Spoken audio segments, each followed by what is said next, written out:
all still adjusting to falling back an hour. Some of us maybe actually struggling to sleep even without the time and the change in those zones, like those who are living with sleep apnea and insomnia. And that's why today at 4, we're joined by Dr. Travis Shutt. He is an ENT doctor at UofL Health, which has a focus on snoring and sleep apnea.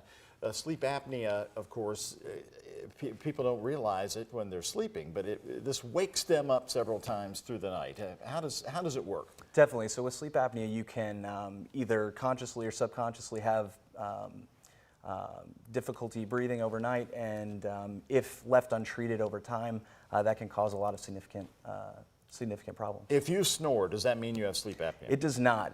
Not necessarily, but it is correlated. Snoring has been correlated with sleep apnea. So if you're someone who snores or your partner at night notices you pausing and breathing, that's definitely a reason to get checked out for sleep apnea. Is your weight tied to sleep apnea if you're overweight? It definitely can be. With increasing weight, your risk of sleep apnea goes up significantly. Actually, weight loss is one of the treatments for sleep apnea, in addition to a lot of other things. So what does sleep apnea do to your body over a period of time? So overnight, you'll have lower blood oxygen, and at times, if left untreated over time, that can increase your risk of high blood pressure, heart disease, stroke risk, as well as workplace accidents or falling asleep at the wheel. Just by not getting good rest overnight. Well, Travis, it's not easy to sleep apnea from folks. I always hear complaining about the mask they have to wear.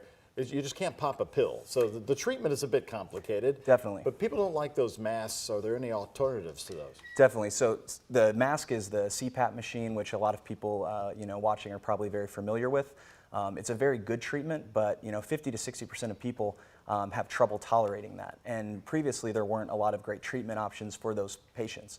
But what we do now, what's been kind of in the works over the last 5 to 10 years, is Inspire therapy. So what Inspire therapy is an upper airway stimulator.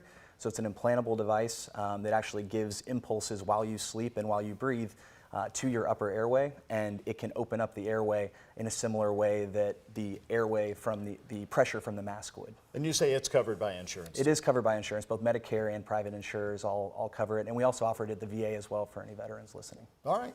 Dr. Shutt, thank you so much for coming in. It's also helpful information, especially as everybody's sleep schedules around here are all out of whack once again. Thanks for having me, Doug. Appreciate you. Thank you very much. Nice meeting you. Good to meet you.